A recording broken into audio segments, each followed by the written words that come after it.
Hello साथियों, आज number 1 education Nalanda में आपका स्वागत है।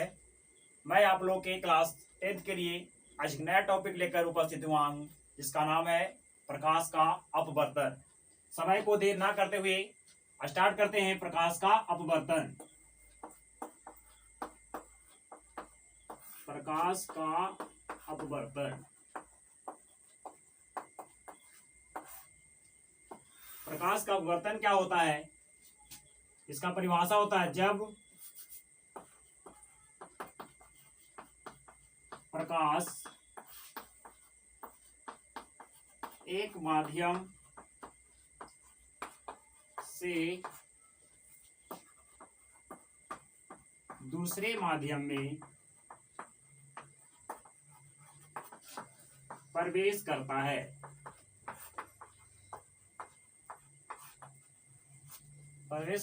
तब प्रकाश की दिशा में परिवर्तन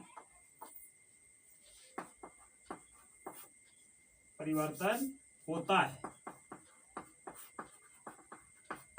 इसी घटना को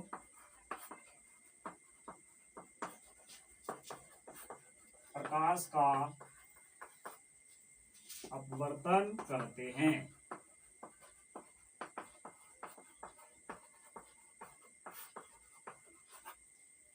इसका परिभाषा यह हुआ कि जब प्रकाश एक माध्यम से दूसरे माध्यम में प्रवेश करता है, तब प्रकाश की दिशा अपने दिशा में क्या होती है, कुछ परिवर्तन हो जाता है। इसी घटना को हम लोग प्रकाश का अपवर्तन कहते हैं।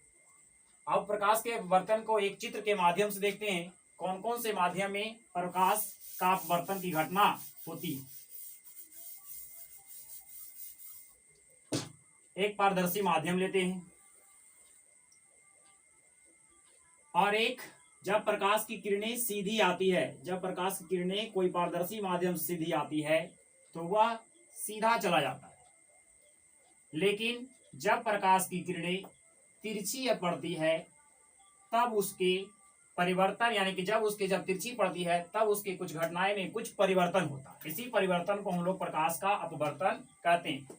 जैसे यह देखिए, प्रकाश का यह किरण आया, आने वाला प्रकाश किरण को हम लोग आपतित किरण कहते हैं।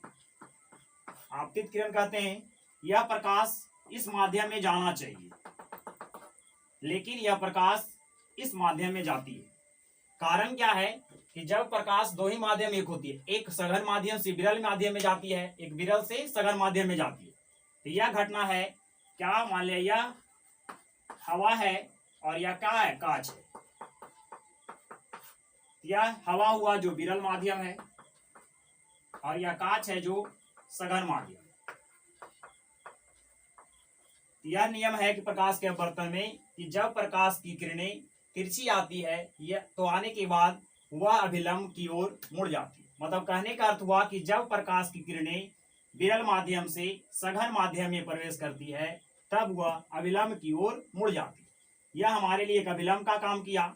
जब आने वाला जो किरण होता है और अभिलंब के बीच कोण बनता है, इसे हम लोग आई से सूचित करते हैं और इसको हम लोग आपतन कोण कहते हैं।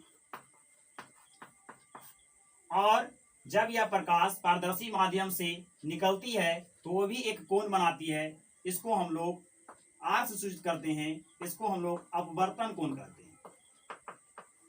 अपवर्तन कोण कहते हैं।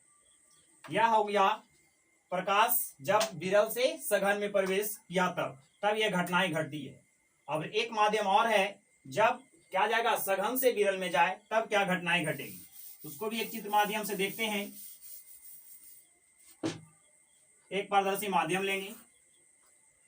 अब इसमें क्या होगा, ये भी एक अभिलंब का काम करेगा। ये भी आपतित किरणें आएगी उसी घटना के अनुसार। अब आने के बाद इसको हम लोग जो प्रकाश आता है उसको हम तो जानते हैं कि क्या कहते हैं, आपतित किरण कहते हैं। अभी की तरह इसके भी वही कारण होगा। यह इस प्रकाश को किरण जाना चाहिए इस प्रकार, लेकिन यह प्रकाश की किरणें यह इस प्रकार से जाती है। इसमें कंडीशन यही है कि यहाँ पे यह सघन माध्यम है, सघन माध्यम मतलब यह कांच है, कांच से प्रकाश आना शुरू हुआ और हवा में क्या कर रहा है, जा रहा है। तो हवा क्या है, विरल माध्यम है और कांच सघन माध्यम है।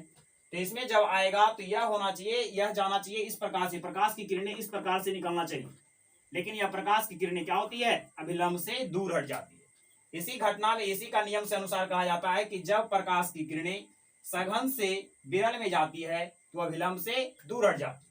इसमें भी एक आपतन कोण बनता है और इसमें भी एक अपवर्तन कोण बनता है, मतलब अपवर्तन कोण बनता है।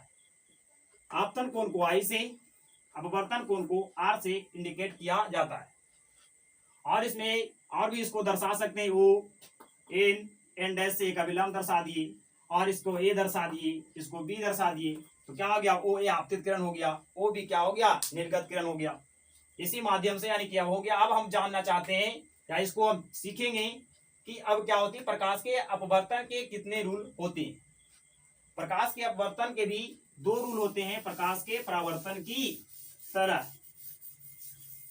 पहला रूल क्या कहता है कि आपतित किरण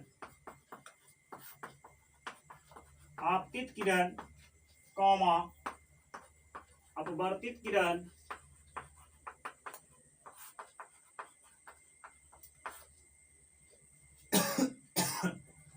तथा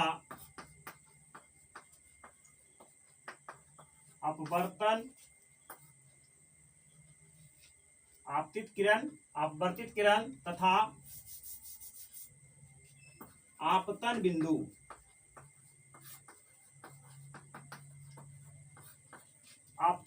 पर अभिलंब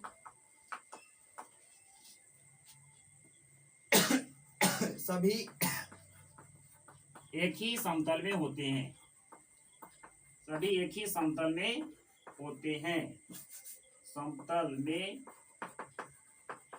होते हैं। यह प्रकाश का पहला रूल, यानी प्रकाश के अपवर्तन का पहला नियम क्या कहता है कि आपतित किरण, अपवर्तित किरण तथा आपतन बिंदु पर अभिलंब यानी डाला गया जो अभिलंब होता है वह सभी एक ही समतल पर होते हैं, मतलब एक ही तल में होते हैं। दूसरा नियम यह कहता है कि प्रकाश के किसी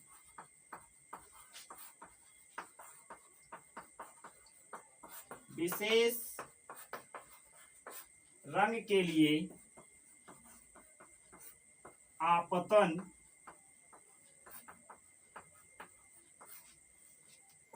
कोण की जया, इसको हम लोग साइन ई से सूचित करते हैं, आपतन कोण की जया तथा अपवर्तन कोण की जया एक नियतांक होता है, एक नियतांक होता है। इसको हम लोग इस रूप में देखते हैं, एक नियतांक होता है तो कहा जाता है कि आपतन कोण की जया, इसको हम लोग साइन आई से सूचित करते हैं, और जो अपवर्तन कोण होता है उसको हम लोग यानी कि आपतन कोण होता है उसको साइन आई से, और जो अपवर्तन कोण होता है उसको साइन आर से सूचित करते हैं। तो ये होता है साइन आई बटा साइन आर बराबर एक स्थिरांक होता है, एक स्थिरांक होता है। इसी को कहा जाता है, यानी प्रकाश के अपवर्तन के द्वितीय नियम को एक नाम से और जाना जाता है जिसका नाम है स्नेल का नियम, स्नेल का नियम। यही प्रकाश के दूसरे यानी प्रकाश के दूसरे नियम को स्नेल के नियम के नाम से भी जाना जाता है। अब कहा जाता है कि क्या प्रकाश का यानी कि प्रकाश के अपवर्तन के कारण कौन कौन सी घटनाएं होती है उसके बारे में थोड़ा सा एक दो चार एग्जाम्पल के माध्यम से समझते हैं, किस किस घटना होती है। जैसे पहला क्या होता है, उदाहरण के स्वरूप लिखें, यानी कि उदाहरण में कौन कौन सी घटना होती प्रकाश के अपवर्तन के कारण। तो देखते हैं पहला क्या होता है। पहला घटना यह है कि रात्रि के समय, मतलब क्या, रात्रि, रात्रि का मतलब रात, रात्रि के समय तारों का टिमटिमाना, तारों का टिमटिमाना। यही एग्जाम्पल, पहला एग्जाम्पल ये है कि रात्रि के समय जो तारे आकाश में टिमटिमाते हैं ये भी प्रकाश के अपवर्तन के कारण ही होता है। दूसरा है कि द्रव में अंशतः डूबी, यानी कोई वस्तु है जिसे द्रव में है, द्रव का मतलब पानी हो लो, तेल ले लो, कुछ भी, द्रव में अंशतः का मतलब कुछ भाग, द्रव में अंशतः डूबी हुई छड़